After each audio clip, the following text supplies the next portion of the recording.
اتنا سننا تھا کہ مجھے ایسا لگا کہ میری ساری دنیا اندھیر ہو گئی ہو۔ جو لوگ محبت میں چوٹ کھاتے ہوں وہ اچھی طرح جانتے ہیں کہ یہ دکھ کتنا بڑا ہے۔ میری آنکھوں سے آنسو جاری ہو گئے۔ مجھے یقین نہیں آ رہا تھا کہ ایسا بھی ہو سکتا ہے کہ کچھ دیر بعد وہ پھر بولی، کسی آوار و لفنڈر سے شادی کرنے کی بجائے خودکشی کرنا زیادہ بہتر ہے۔ میں ویسے بھی عمیر سے پیار کرتی ہوں۔ اتنا کہہ کر اس نے عمیر کا ہاتھ تھام لیا۔ اس کی آنکھوں میں میرے لیے نفرت تھی۔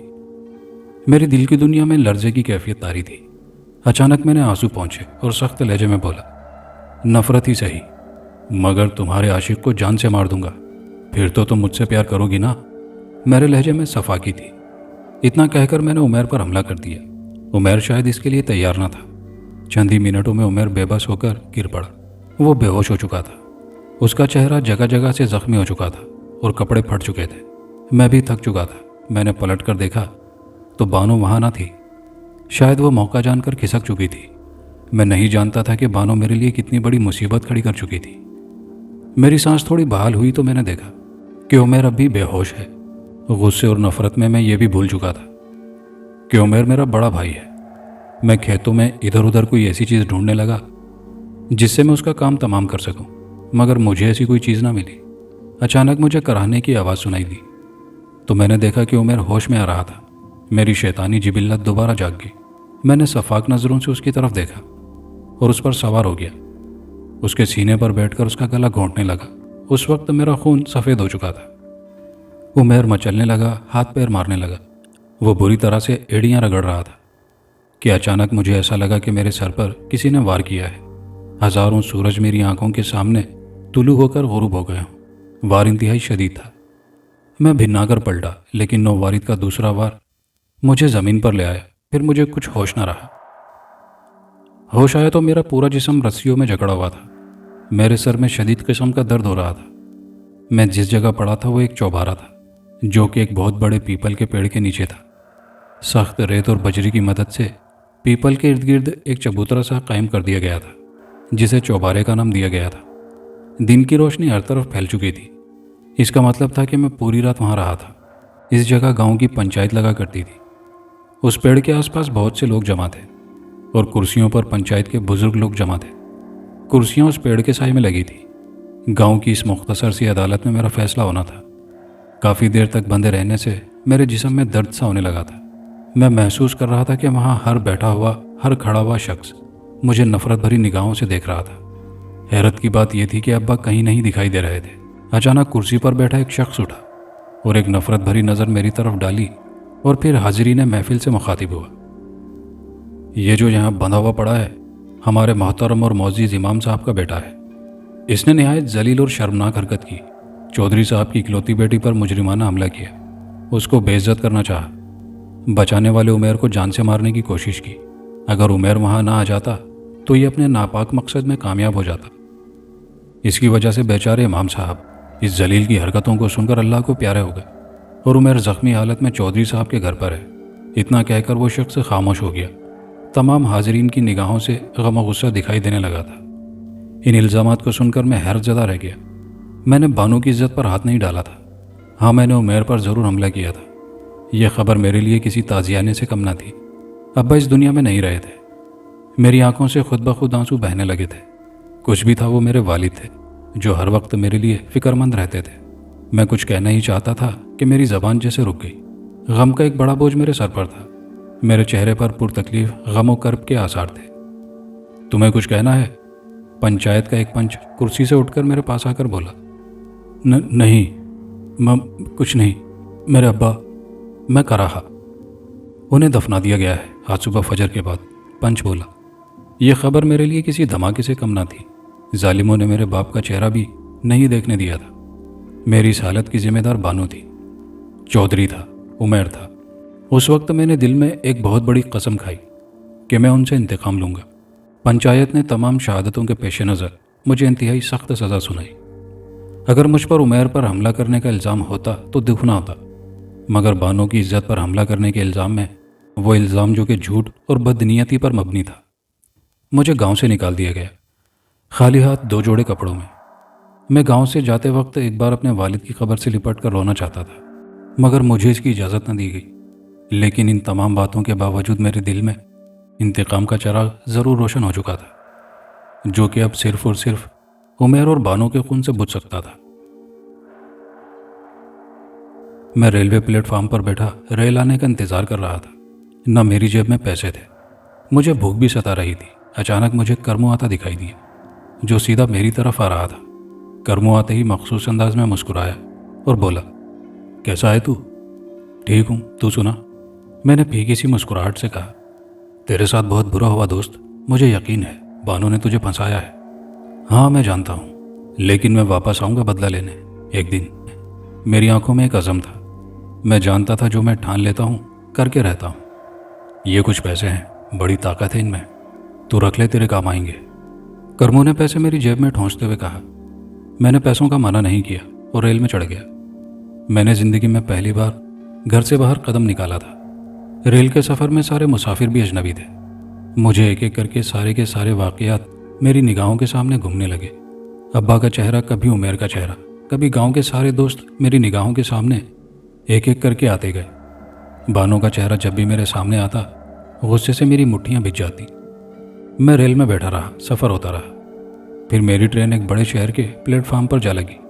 اسٹیشن سے اترتے ہی اس شہر کی رونق دیکھ کر میں دنگ رہ گیا۔ تیزی سے بھاگتی گاڑیاں، بھاگتے ہوئے انسان دیکھتا ہوا آگے بڑھنے لگا۔ اسٹیشن سے میلوں دور تک سائن بورڈ پڑتا، بس اور ٹرالوں کا شور سنتا ہوا بڑی بڑی دکانوں میں رکھے ہوئے سامانوں کو دیکھتا ہوا آگے بڑھنے لگا۔ میں چل چل کر تھک گیا تھا، لیکن راستہ تھا کہ ختم ہی نہ ہو رہا تھا۔ میرے پیر دکھنے لگے تھے۔ نیا شہر دیکھنے کا تجسس دوسرے مسئلوں کی وجہ سے ماند پڑ گیا تھا۔ بھوک بھی لگ رہی تھی، 2 گھڑی کہیں بیٹھ کر آرام کرنے کو دل بھی کر رہا تھا۔ بھوک کا مسئلہ میں نے اس طرح حل کیا کہ ایک ریڑھی پر دال چاول کھائے اور پانی پی کر اللہ کا شکر ادا کیا۔ جلد ہی مجھے اندازہ ہو گیا کہ انسانوں کے اس جنگل میں کوئی ہمدرد نہیں۔ میں کیا کروں، کہاں جاؤں؟ رہنے کا، سر چھپانے کا کوئی ٹھکانہ نہ تھا۔ کس کے آگے ہاتھ پھیلاؤں؟ مجھے اپنا گاؤں یاد آنے لگا تھا۔ گاؤں میں تو سر شام ہی زندگی سو جاتی ہے، لیکن شہر رات گئے تک جاگتا ہے۔ مجھے اس بات کی فکر ہونے لگی کہ باقی پیسے ختم ہوں گے تو کیا ہوگا۔ اس لیے مجھے شدید قسم کی پریشانی ہونے لگی تھی۔ چنانچہ صرف اور صرف نوکری کے سوا کوئی اور راستہ نہ تھا۔ پاکستان کا ابتدائی زمانہ تھا، اس نو مولود ریاست کے اپنے مسائل تھے۔ چنانچہ حصول روزگار میرے لیے اتنا آسان نہ تھا جتنا میں سمجھ رہا تھا۔ چنانچہ میں نے اس شہر کی بڑی بڑی دکانوں میں جا کر نوکری حاصل کرنے کا فیصلہ کر لیا۔ کئی بڑی دکانیں نظر آئیں، مگر ان دکانوں میں اندر جانے کی ہمت نہ ہوئی۔ آخر ایک دکان کے سامنے آ کر میں رک گیا۔ کافی دیر تک میں اس دکان کے سامنے کھڑا رہا۔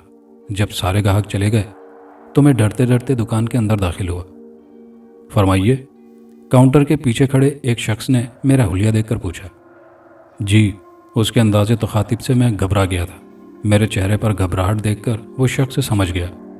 اوہ، بھکاری ہو؟ جاؤ بھائی، کوئی اور گھر دیکھو۔ اتنے ہٹے کٹے ہو کر بھیک مانگتے ہو، شرم نہیں آتی تمہیں؟ وہ شخص سخت لہجے میں بولا۔ میں بھکاری نہیں ہوں، میں نے اونچی آواز میں کہا۔ تو پھر کیا ہو؟ جاؤ بابا، نکلو باہر، ورنہ میں پولیس کو بلاتا ہوں۔ اس کا لہجہ بدستور سخت تھا۔ یہ کہہ کر وہ پھر اپنے کام میں مصروف ہو گیا۔ میں چند لمحے رک کر وہاں سے چلا گیا۔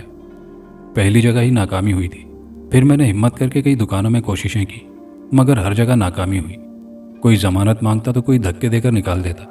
2 دن بعد میری حالت ابتر ہو چکی تھی۔ اتنے بڑے شہر میں نہ تو سر چھپانے کا کوئی ٹھکانہ تھا، نہ ہی پیٹ بھرنے کے لیے روٹی۔ چنانچہ رات گزارنے کے لیے ریلوے ویٹنگ روم ہی مناسب تھا۔ میرے سارے پیسے ختم ہو چکے تھے۔ 24 گھنٹے سے میں نے کچھ نہ کھایا تھا، نہ ہی پیا تھا۔ چنانچہ میرا سر بری طرح سے چکرانے لگا۔ ریلوے ویٹنگ روم تک جانے کے لیے میں تھوڑا ہی چلا ہوں گا کہ بیچ سڑک پر میرا سر چکرانے لگا۔ شاید نقاہت کے سبب ایسا تھا۔ شام کے سائے رات میں تبدیل ہو رہے تھے۔ اچانک میری آنکھیں تیز روشنی سے خیرہ ہونے لگی۔ کوئی کار قریب آ رہی تھی۔ کار کے ہارن مجھے بیچ سڑک سے ہٹنے کا اشارہ دیے جا رہے تھے، لیکن میری ہمت نہیں ہو رہی تھی۔ سر بری طرح چکرا رہا تھا۔ پھر میں بے ہوش ہو کر گر پڑا۔ آنکھ کھلی تو میں نے خود کو ایک نہایت ہی عالیشان قسم کے بیڈ پر پایا۔ ایک نرس کے کپڑے پہنے ایک عورت میرے سامنے تھی اور وہ انجیکشن تیار کر رہی تھی۔ میں نے اٹھنے کی کوشش کی تو وہ ایک دم بول پڑی۔ آپ لیٹے رہیے، نہیں تو آپ کی نقاہت بڑھ جائے گی، میں آپ کو طاقت کا انجیکشن لگا دوں۔ اس کے ہونٹوں پر نہایت مہربان مسکراہٹ تھی۔ انجیکشن دینے کے دوران وہ مسلسل مجھے دیکھ کر مسکرا رہی تھی۔